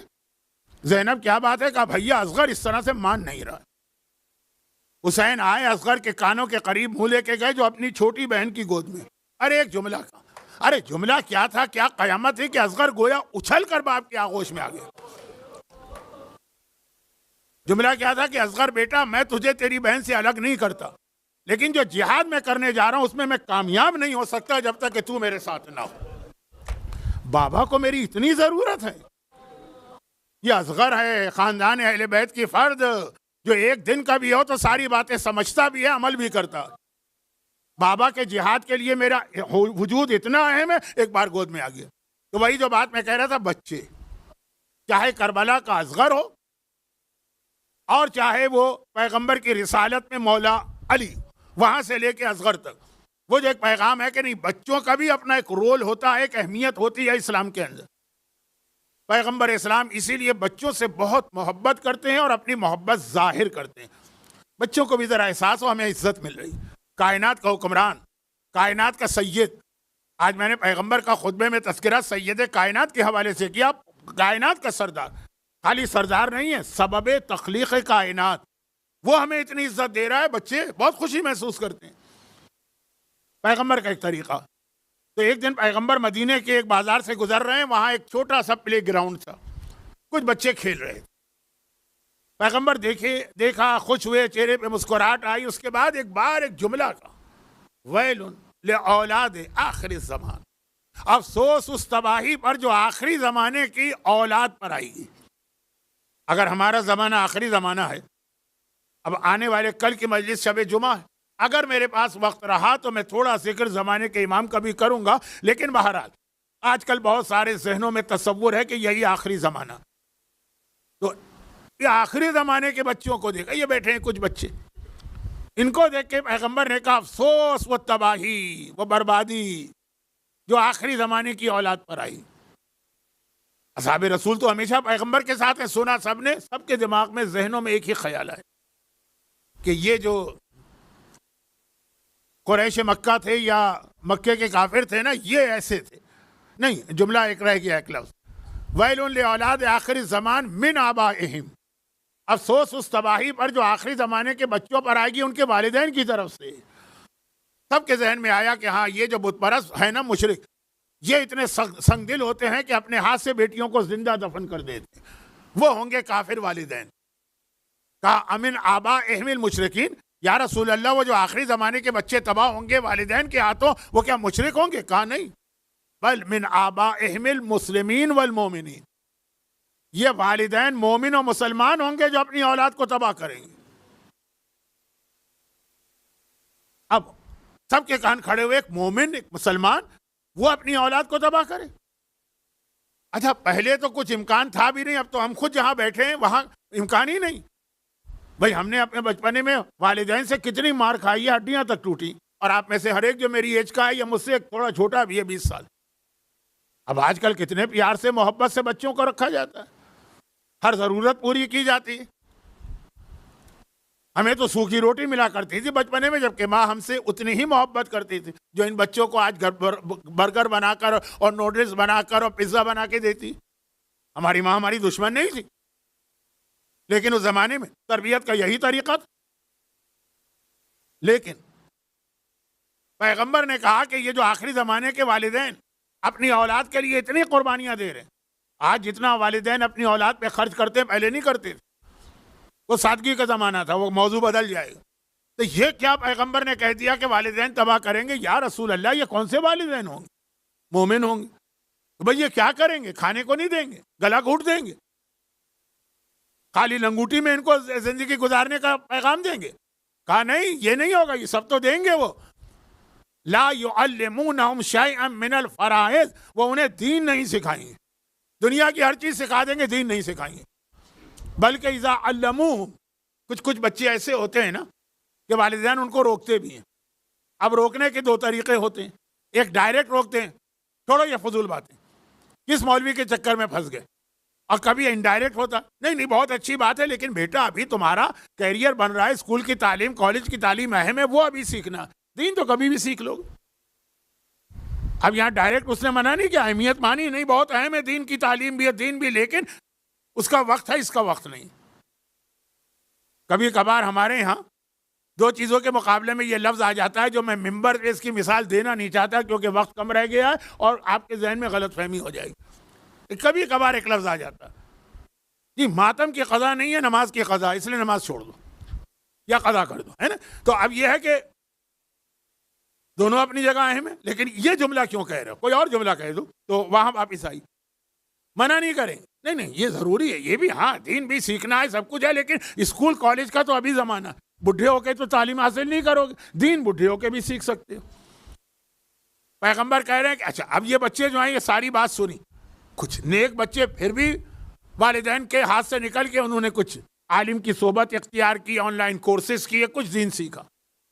پیغمبر کہہ رہے اول تو ذمہ داری والدین کی ہے، ان کی نہیں ہے کہ سیکھیں، تمہاری ذمہ داری ہے سکھاؤ، لیکن اگر تم نے نہیں سکھایا اذا علموہ منعوہ، اگر وہ خود سے بھی سیکھنا چاہیں دین تو روک دیں گے والدین. جیسے میں نے 2-3 جملے کہے، وقت نہیں ہے، میں زیادہ آپ کا ٹائم بھی تھوڑا ویسٹ کر رہا ہوں، روک دیں گے. اچھا اگر ڈائریکٹ بھی نہیں روکیں گے تو ایک تیسرا طریقہ ہوتا ہے، وہ بھی اسی حدیث میں، ایک ہی حدیث میں پیغمبر نے ہمارے سارے بہانے جمع کر دیے. کہا اچھا وہ روکیں گے بھی نہیں. بیٹا تم جا رہے ہو مدرسے میں، نماز کا طریقہ سیکھ رہے ہو، روزے کا طریقہ سیکھ رہے ہو، خمس کا طریقہ سیکھ رہے ہو، واجبات کا طریقہ سیکھ رہے ہو، بیٹی تم جا رہی ہو حجاب کا طریقہ سیکھ رہی ہو، روکیں گے بھی. لیکن اگر دنیا کی کوئی کامیابی حاصل کریں گے تو خوشی سے والدین پھولے نہیں سمائیں گے، اور اگر دین کی کوئی کامیابی حاصل کریں گے پلٹ کے توجہ بھی نہیں دیں گے، بچے کا دل ٹوٹ جائے گا. دنیا کے ایگزام کے اندر وہ A+ لے کر آیا، یہ پتہ نہیں کیا ہوتا ہے. آج کسی بچی نے پچھلے ہفتے شاید 24 A لیے تھے کیمبرج میں، مجھے نہیں پتا کہ کیمبرج کیا ہوتا ہے، 24 تو پتا ہے لیکن یہ کیا ہوتے ہیں مجھے نہیں پتا، لیکن کوئی ورلڈ ریکارڈ اس نے توڑا. تو آپ کے بچے نے بھی کوئی کامیابی حاصل کی، بڑا خوش ہو گئے، فنکشن بھی ہو رہا ہے، تحفے بھی دیے جا رہے. 4 مسئلے دین کے سیکھ کے آیا، بابا میں نے سیکھ لیا، آپ نے توجہ بھی نہیں دی. ہاں بس ٹھیک ہے. یہ تیسرا طریقہ ہے بچے کا دل توڑنے اور اس کو دین سے ہٹانے کا. چلیں یہ تو ساری پیغمبر کی وہ حدیثیں کہ آپ کہیں گے مولانا ہم پر اتنا اثر نہیں ہوتا، ہمیشہ سنتے آئے. پیغمبر کا کام ہے کہنا، ہمارا کام ہے اپنے طریقے سے رہنا. لیکن آخری جملہ خطرناک ہے جس کے لیے حدیث میں نے پڑھی. پیغمبر نے کہا انہم براء منی وانا بریء منہم. جو ایسے والدین ہیں، بری کا مطلب ہے تبرہ، بیزاری، دوری، جو دشمن اہل بیت کو دیکھ کر آپ کے چہرے پہ تاثر آئیں گے وہ ہے بری. میں ان سے بیزار ہوں اور یہ مجھ سے بیزار. ان کا طریقہ بتا رہا ہے، دین میں لے کر آیا، اسلام میں لے کے آیا، اور میری نگاہ میں اسلام اتنا قیمتی ہے کہ اس کی خاطر میں اپنے حسین کو قربان کر رہا ہوں، اس کی خاطر میں اپنی زینب کی چادر قربان کر رہا ہوں. ساری قربانیاں پیغمبر نے دی، اتنا قیمتی، اور یہ اس کو اتنا حقیر سمجھ رہے ہیں. جب پیغمبر کی ذات پہ حملہ کیا ولید ابن مغیرہ نے تو قرآن کا جلال دیکھی، اور جب پیغمبر کے مقصد اور مشن پہ حملہ کر رہا، پیغمبر کہہ رہے کہ ان سے میرا کوئی تعلق. ان کا انداز بتا رہا ہے کہ وہ میری شکل نہیں دیکھنا چاہتے اور میں ان کی شکل نہیں دیکھنا چاہتا. اب اس سے زیادہ اللہ کا رسول ہمیں اور آپ کو کیسے پیغام. ایک جملہ میں کہہ رہا ہوں جو پورا ایک اشرا ہے، اشرا، لیکن ایک جملہ کہہ رہا ہوں. کبھی وقت ملا ہو سکتا ہے کہ آخری 2 مجلسوں میں تو تھوڑی سی وضاحت کروں گا، لیکن ایک جملہ سن لیجئے کیونکہ ہو سکتا ہے وقت نہ ملے تو یہ بات رہ نہ جائے. کہ اب یہ اولاد کے حوالے سے کل کی مجلس کا آخر تھا تبلیغ رسالت میں بچوں کا رول. آج کی مجلس علی اصغر کے واقعے سے تحفظ اسلام میں بچوں کا رول، اور پیغمبر کی خوشی اگر آپ کو حاصل کرنا، پیغمبر کی خوشی، پیغمبر آپ سے خوش اور راضی. کتنی بڑی یہ چیز ہے، یہ کتنی بڑی عبادت ہے، پیغمبر آپ سے راضی اور خوش ہو جائیں. یہ ہم اور آپ تمنا کریں تو سمجھ میں آتا ہے نہیں. رب العالمین وہ یہ تمنا کر رہا ہے کہ حبیب کو راضی کرنا. وَلَسَوْفَ يُعْطِيكَ رَبُّكَ فَتَرْضَىٰ. اے حبیب ہم تجھے اتنا دیں گے، اتنا دیں گے، اتنا دیں گے کہ تو راضی ہو جائے. جس رسول کو راضی کرنے کے لیے اللہ قرآن میں اعلان کر رہا ہے کہ مجھے اپنے رسول کی رضامندی چاہیے. کائنات رضی اللہ تعالی عنہ جو صحیح ہیں تمنا کرتے ہیں اللہ ان سے راضی ہو جائے، اور یہاں آیت میں اللہ کہہ رہا ہے کہ میں اپنے حبیب کو راضی کرنا چاہتا ہوں. اور یہی خاصیت پورے خانوادہ رسالت میں آتی ہے.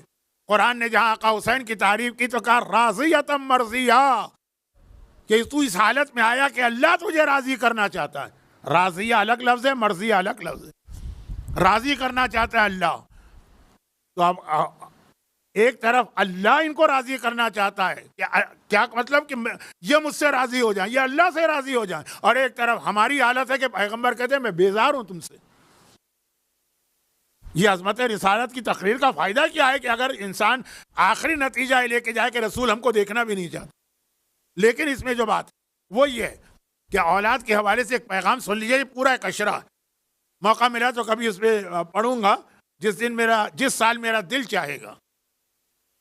کہ یہ مجمع کا بھی آدھا مجمع ہے، یہ بھی مجھے ذرا دوبھر لگی، جو چند مومنین نظر آ رہے ہیں 15 20 50 یہ بھی نہیں چاہیے ہوں گے، اس سال ہی عشرہ پڑھوں گا۔ تو وہ کیا ہے کہ ہمارے یہاں جب اولاد کے حوالے سے بات کی جاتی ہے نا تو سارا زور ہوتا ہے ماں اور باپ پر۔ یاد رکھیے کہ اسلام کے اعتبار سے اولاد کا دیندار بننا نہیں، اولاد کا ایسا بننا کہ رسول بھی خوش ہو جائیں اور امام بھی خوش ہو جائیں، اس کے لیے 5-6 چیزیں، اور یہ 5-6 چیزیں ایسی ہیں کہ جو اپنے سے پہلے کی چیزوں کو ختم بھی کر دیتی۔ نمبر 1 تو یقیناً ماں اور باپ ہے، سب سے اہم ان کا حصہ ہوتا ہے، لیکن ایسا نہیں ہے کہ ماں باپ اگر غلط ہیں تو اولاد گئی، یا اگر ماں باپ اچھے ہیں تو اولاد بن گئی، نہیں، اس کے بعد آتا ہے ٹیچر کا رول، استاد، وہ والدین کے اثر کو بھی ختم کر دیتا۔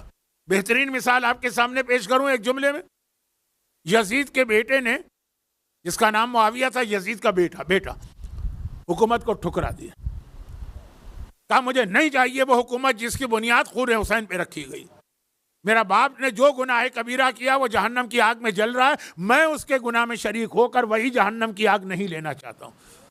پورا ایک خطبہ ہے، اس کا وقت نہیں ہے تو میں نے خلاصہ کیا۔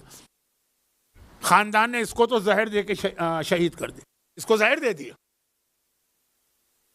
اور کمپلین اس سے یہی کی کہ بھائی اگر تمہیں نہیں لینا تھی حکومت نہ لیتے، اور بہت سارے امیدوار، حکومت کوئی ایسی چیز تو ہے نہیں کہ کوئی لینے والا نہ ہو، 1 انار اور 100 بیمار، ہر آدمی تیار، لیکن مجمع میں یہ بات کہے کہ ہماری ناک کٹانے کی کیا ضرورت، یہی بات ہم سے گھر میں کہہ دیتے کہ بھائی یہ حکومت مجھے نہیں چاہیے، تم اپنا کوئی اور حکمران بنا لو، تو کوئی اتنا پرابلم ہی نہیں ہوتا۔ تو خیر، اب میں کہہ رہا ہوں کہ اتنا ناراض ہوئے کہ اس کو زہر دے کے شہید کر دی۔ اب ڈھونڈنا شروع کیا کہ آخر یزید کا بیٹا اور ایسا دیندار کیسے بنا، نتیجے پہ پہنچ گئے، کہا کہ یزید تو لگا تھا اپنی عیش و آرام میں، اس کو کیا پرواہ میرا بیٹا کہاں ہے۔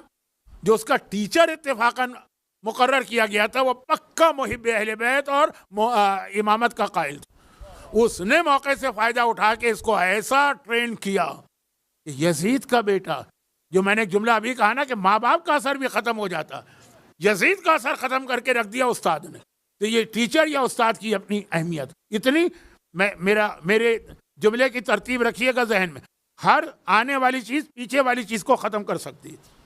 اچھا، اب ٹیچر کے بعد اہم چیز ہوتی ہے اس کے دوست اور ماحول۔ یہ ایسے ہیں کہ ماں باپ کا اثر بھی ختم کر دیتے ہیں اور پھر ٹیچر کا بھی۔ اب یہ ہر ایک پر میری الگ الگ مجلس بھی ہے تو ایک اشرہ بن جاتا ہے، اور اس کی جو مثال ہے میں بہت ڈرتے ڈرتے دے رہا ہوں کہ توہین اہل بیت میں نہ آ جائے۔ ہمارے یہاں اکثر جب یہ بات ہوتی ہے کہ دیکھیں والدین تو اتنے نیک تھے، پتہ نہیں بیٹا کیسے خراب ہو گئے، تسلی دینے کے لیے کیا لوگ کہتے ہیں کوئی بات نہیں ہے، نوح کا بیٹا بھی تو بگڑ گیا، یہی جملہ کہا جاتا ہے نا کہ نوح کا بیٹا بھی تو بگڑ گیا۔ وہ ذرا سا ہم احترام باقی رکھنا چاہتے ہیں اس لیے جملہ کہتے ہیں، ورنہ اصلاً تو ہمارے لیے اس سے بڑی مثال ہے، کیونکہ حضرت نوح انبیاء میں ایک ہیں، ہم ان کا احترام کرتے ہیں، ان کی شریعت کا ہم سے کوئی تعلق نہیں، ختم ہو گئی ان کی شریعت۔ اگر آپ کو کسی کتاب میں کسی حدیث میں مل جائے کہ نوح کے زمانے میں فلاں طریقے سے نماز پڑھی جاتی تھی، آپ نہیں پڑھ سکتے، وہ بھی تو نبی تھے نا، وہ غلط نماز تو نہیں پڑھتے ہوں گے، لیکن آپ نہیں پڑھ سکتے۔ میں بطور مثال کہہ رہا ہوں، نبی ہیں، ان پر ایمان لانا واجب ہے، ان سے محبت کرنا واجب ہے، ان کا احترام واجب ہے، ان کی شریعت پہ عمل نہیں ہوگا۔ شریعت پہ عمل کس کی ہوگا؟ رسول اور آل رسول۔ اب مثال سنی، میں نے کہا نا کہ چونکہ وقت بھی کم ہے اور اگر وقت زیادہ بھی ہوتا تو میں تفصیل میں نہیں جاتا، تو ڈرتے ڈرتے کہہ رہا ہوں، لیکن کس بات کا ڈر؟ زیادہ سے زیادہ لوگ 2-4 الزامات لگائیں گے تو میں تو 50 سال سے تو متے برداشت کر رہا ہوں۔ چھٹے امام کا سگا بیٹا عبداللہ یفتح، امام کا بیٹا، امام کی 2 شادیاں، چھٹے، یہ جملہ بھی کہنا ضروری۔ بہت سارے لوگ جو ہے نا بڑے فخر سے کہتے ہیں، فخر کرنا بھی چاہیے، لیکن بس فخر تک رہے، اس سے نتیجہ نہ نکالے کہ اب ہم جیسا بھی زندگی گزارے۔ کیا کہتے ہیں ہم؟ نجیب الطرفین سید، یقیناً سادات کا ایک احترام ہے، نجیب الطرف۔ چھٹے امام نے 2 شادیاں کی تھی، ایک اپنی فرسٹ کزن سے، قیدانی، پکی اور ایک بظاہر ایک کنیز سے، یعنی اب کنیز نہ سمجھیے، یہ خواتین کنیز بنا کے لائی جاتی تھی تاکہ یہ حفاظت سے امام تک آ جائیں۔ وہ تھی بہت دور، مراکش اور تیونس کے علاقے کی، ام حمیدہ۔ باپ چھٹے امام ہے, ماں جو ہے نا وہ نجیب الطرفین کی نعوذ باللہ کیٹیگری میں نہیں آتی. ان سے پیدا ہوئے 7ویں امام. اور وہ جو سیدانی سے شادی کی, اور سیدانی فرسٹ کزن, اس سے پیدا ہوا عبداللہ افتح.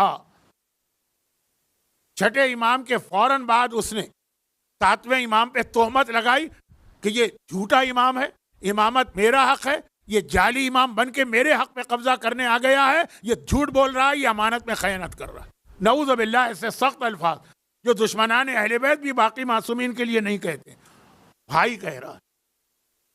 اور ایسا بھائی جس کے باپ اور ماں دونوں کے دونوں, اب میں باپ کا تو کیا ذکر کروں, یہ تو توہین ہے, لیکن امام معصوم, ماں سیدانی, 7ویں امام کی ماں ایک کنیز بظاہر ام حمیدہ, وہاں امامت گئی ہے, اور یہاں پہ جھوٹی. اس نے خالی یہ کہا, یہ نہیں کہا, باقاعدہ اپنے آپ کو امام ڈکلیئر کر کے چھٹے امام کے گھر پہ قبضہ کر کے چھٹے امام کی مسند پہ جا کے بیٹھ گئے. اچھا, اب یہ جو صاحب یہ پورا واقعہ بہت دلچسپ ہے, لیکن ٹائم بھی نہیں ہے, اور شاید ٹائم ہوتا بھی تب بھی سینسیٹیو ہے ذرا. امام کی زندگی ہی میں اس کے آثار خراب ہونے لگے. تو امام کے بعد اصحاب نے پوچھا کہ مولا یہ آپ کا بیٹا ہے؟ کیونکہ امام نے کہا اس سے ہوشیار رہنا, ہوشیار رہنا اس سے. معلوم تھا نا کہ میرے بعد یہ کیا فتنہ برپا کرے گا. اگر کوئی بنو امیہ بنو عباس کا آدمی جھوٹی امامت کا دعویٰ کرے, سارے شیعہ سمجھ جائیں گے, خاندان کا آدمی, سگا بھائی یعنی سگا بیٹا, 7ویں کا بھائی, وہ اگر یہ دعویٰ کرے لوگ تو کنفیوز ہو جائیں گے نا. یہ بھی قابل احترام, وہ بھی قابل احترام, بلکہ یہ تو ڈبل قابل احترام, یہ نجیب الطرفین ہے. امام نے کہا ہاں, آج کل یہ جن دوستوں میں اٹھ بیٹھ رہا ہے, دوست ماحول, وہ سارے گمراہ ہیں. اس کی دوستیاں جن لوگوں سے ہو گئیں وہ اس کو ہٹا دیں گے سیدھے راستے سے, اور ہٹا دیا. اب یہ عبداللہ افتح اس کا نام ہے, پورا فرقہ بن گیا افتحی فرقہ, جو مراجع کے لیے آج تک درد سر ہے یہ فرقہ. اب یہ کل بتاؤں گا, آج نہیں کل تو شب جمعہ ہے, پرسوں بتاؤں گا. درد سر ہے آج تک یہ فرقہ افتحی, آج تک. کتنے سال ہو گئے اس کو ختم ہوئے.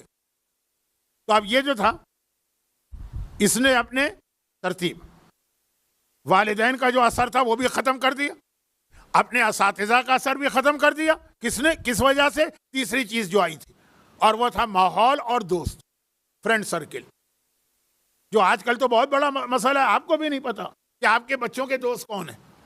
آپ دیکھیں گے جو اسکول کے ساتھی ہیں, جو محلے کے ساتھی ہیں, جو مسجد کے ساتھی ہیں, یہ جو آن لائن واٹس ایپ کے جس گروپ میں ہیں, یہ جو فیس بک پہ جن کو فالو کر رہے ہیں, وہ تو آپ کو بھی نہیں پتا کون ہوں گے وہ.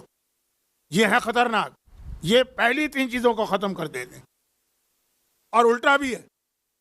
لیکن اب جلدی سے چوتھی چیز بیان کر کے 5ویں چیز پہ آ کے مصائب کی طرف. اور پھر آتا ہے اس کے بعد, ماحول کے بعد چوتھی چیز وہ آتی ہے رزق.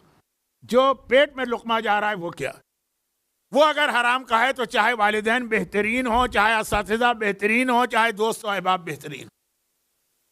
پیغمبر کا ایک واقعہ میں نے 2 سال پہلے اس منبر پہ پڑھا تھا, جو پیغمبر کو حرام کھلانے کی ناکام کوشش کی.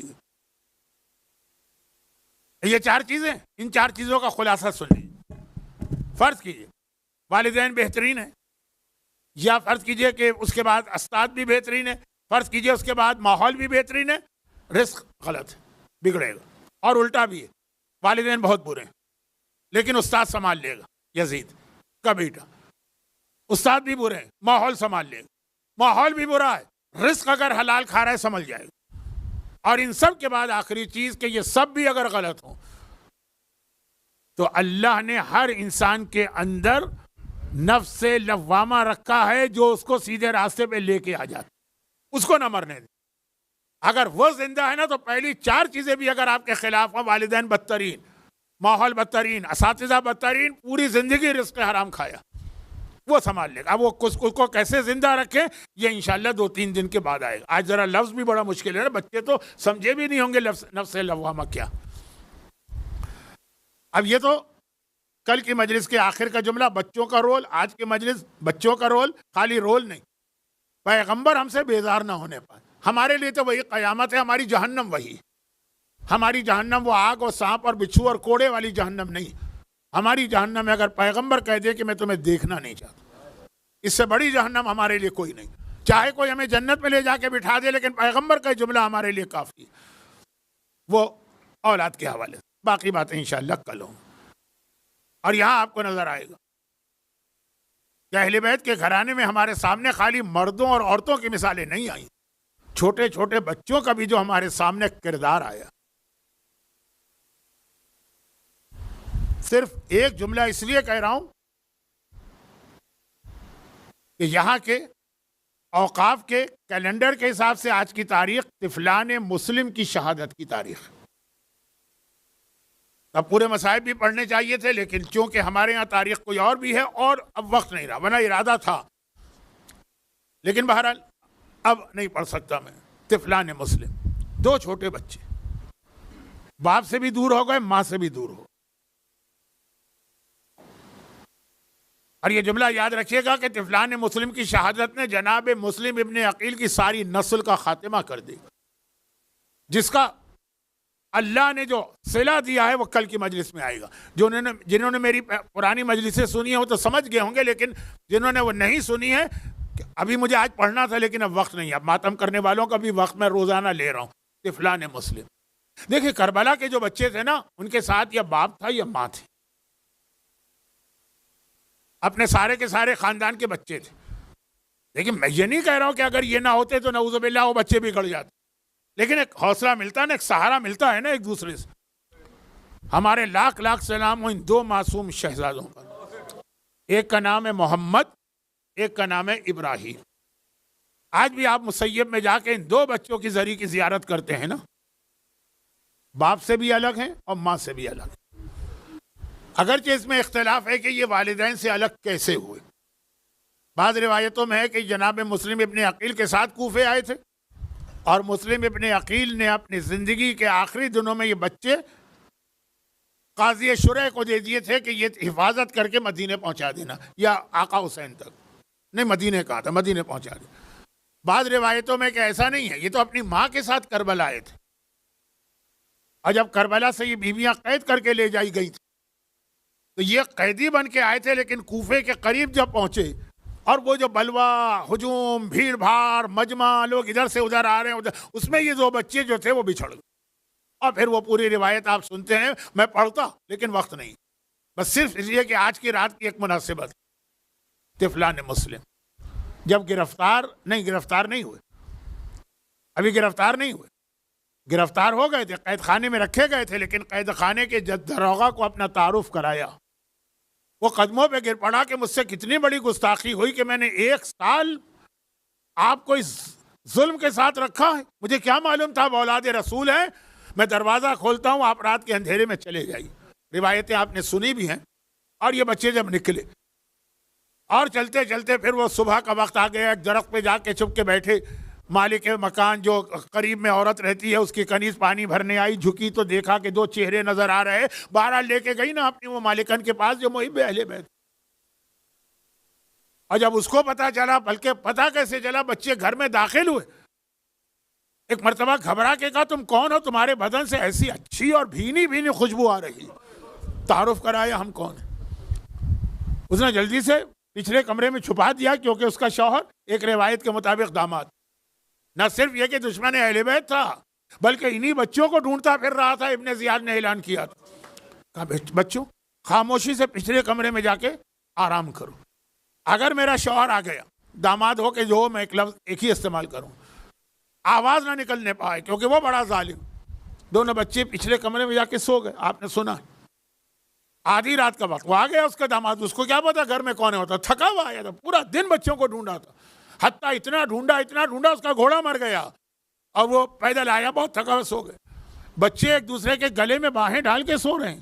آدھی رات کو ایک دم سے چھوٹے بھائی کی آنکھ کھلی، رونے لگا، بڑے بھائی کی آنکھ کھل گئی چھوٹے بھائی کی آواز سن کر۔ اب بھیا کیا بات ہے، بہت زیادہ فرق نہیں ہے، 1 سال کا فرق ہے، لیکن بڑا بھائی بن رہا۔ چھوٹے بھائی نے کہا کہ بھیا میں نے ابھی خواب میں دیکھا تھا ہمارے بابا آئے ہیں۔ 1 سال کے بعد بابا کو خواب میں دیکھا ہے، لیکن اکیلے نہیں آئے ہیں، ہمارے جد رسول خدا بھی آئے ہیں، ہمارے جد علی مرتضیٰ بھی آئے ہیں، ہماری جدہ فاطمہ زہرا بھی آئی ہیں، ہمارے جد حسن مجتبیٰ بھی آئے ہیں۔ اور میں نے دیکھا کہ اللہ کے رسول نے ہمارے بابا کو دیکھ کے کہا کہ اے مسلم، تم اپنے بچوں کو کہاں چھوڑ کے آ گئے ہو؟ بابا نے کہا کہ یا رسول اللہ، بس یہ بچے آج رات میرے پاس آنے والے ہیں۔ اور یہ خواب دیکھ کے میری آنکھ کھل گئی، باپ کو یاد کر کے رو رہا ہے۔ بڑے بھائی نے کہا بھیا میں نے بالکل یہی خواب تو میں نے بھی دیکھا ہے۔ اور جب دونوں بھائی رونے لگے تو اس ظالم کی آنکھ کھل گئی، میرے گھر میں یہ کون بچے ہیں؟ وہ آیا، پہچان لیا اس نے، میں بات بہت مختصر کر رہا ہوں، پہچان لیا اس نے۔ چنانچہ صبح ہوتے ہی پہلا کام یہ کیا کہ بچوں کو بالوں سے پکڑ کے گھسیٹتا ہوا چلا، دریا کے کنارے پہنچے، اپنے غلام کو تلوار دے کے کہا ان کی گردن اتارو۔ غلام ان بچوں کو لے کے چلا، غلام تو حکم ماننا ہے، تلوار لے کے چلا۔ بڑے بھائی نے چھوٹے بھائی سے کہا اس کی شکل ہمارے چچا بلال سے کتنا ملتی ہے۔ وہ حبشی غلام چونکا، بلال ہمارا آقا و سردار، اس کا نام کیوں لیا؟ تم ہو کون؟ کہا کہ ہم بلال کی آقا رسول خدا کی اولاد میں ہیں۔ تلوار پھینک کے وہ دریا میں چھلانگ لگا کے جاتا ہے اور آقا سے کہتا ہے میں یہ گناہ نہیں کر سکتا۔ اس نے اپنے جوان بیٹے کو بلایا، تلوار لی، کہا کہ بیٹا میں نے تیری کتنی خدمت کی ہے، جملہ ہے اس کا، تیری خاطر میں نے کتنی دولت جمع کی ہے تاکہ تجھے ملے، اب میرا ایک کام کر دے، آج بچوں کی گردن اڑا دے۔ ایک مرتبہ بیٹا لے کے چلا، باپ نے حکم دیا لے کے چلا۔ ایک نے دوسرے کو دیکھ کے کہا اس جوان کی جوانی پہ رحم آتا ہے جب یہ جہنم کی آگ میں جلے گا۔ وہ چونکا، میں کیوں جلوں گا جہنم کی آگ میں؟ تم کون ہو؟ کہا میں اولاد رسول۔ بس ایک بار بیٹے نے بھی تلوار پھینکی، دریا میں چھلانگ لگائی، تیرنے لگا۔ باپ نے کہا بیٹا اولاد پر اطاعت واجب ہے۔ کہا نہیں، اللہ کی اطاعت آپ کی اطاعت سے زیادہ اہم ہے۔ تو ظالم خود آگے بڑھا، پوری روایتیں ہیں، میں نہیں پڑھ پا رہا ہوں وقت کی کمی کی وجہ سے، خود آگے بڑھا۔ ایک مرتبہ دونوں بچوں کو پھر بالوں سے پکڑا، تلوار اٹھانا چاہتا ہے، بچے کہتے ہیں ایسا کر کے ہمیں حاکم کے پاس لے جاؤ، وہ جو فیصلہ کرے۔ کہا نہیں، میں تمہیں لے کے جاؤں گا، کوفے میں تمہارے چاہنے والے بھی ہیں، وہ حملہ کر کے چھڑا لیں گے، میں تمہارے کٹے سر لے جانا چاہتا ہوں۔ کہا اچھا کیوں لے جانا چاہتا ہے؟ کہا انعام ملے گا۔ اچھا ایسا کر ہمارے بال کاٹ لے، غلاموں کے زمانے میں بال کاٹے جاتے اور ہمیں بازار میں بیچ دے، تمہیں بہترین قیمت ملے گی۔ کہا کہ مجھے وہ قیمت چاہیے ہی نہیں جو تم سے ملے، میں تو اپنے امیر ابن زیاد سے انعام لینا چاہتا ہوں۔ بچوں نے کہا اچھا پھر کم از کم ہمیں 4 رکعت نماز کی اجازت دے۔ آپ کے سنے ہوئے مسائب میں پھر بھی آپ گریہ کر رہے ہیں، یہ آپ کا جذبہ ہے۔ بچوں نے نماز پڑھی اور وہ تلوار لے کے چلا، وہاں جھگڑا ہو گیا، بچوں میں جھگڑا ہو گیا، کیونکہ بڑا بھائی کہتا پہلے میری گردن پہ تلوار چلا، چھوٹا بھائی کہتا پہلے میری گردن پہ تلوار چلا۔ اس نے کہا کہ بڑے کا حق زیادہ ہے، وہ بڑا ہے نا، پہلے میں اس کی گردن کاٹتا ہوں۔ جیسے ہی گردن کاٹی، دھڑ گرا، سر اس نے، وہ سر سنبھال رہا ہے، یہ لے کے جانا ہے نا۔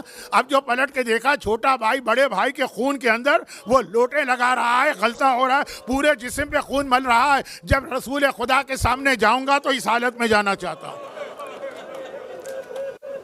بس ایک مرتبہ دوبارہ تلوار چلی، دوسرا سر کٹا، وہ دوسرا سر سنبھالتا ہے، دوسرا لاشا دریا میں پھینکا۔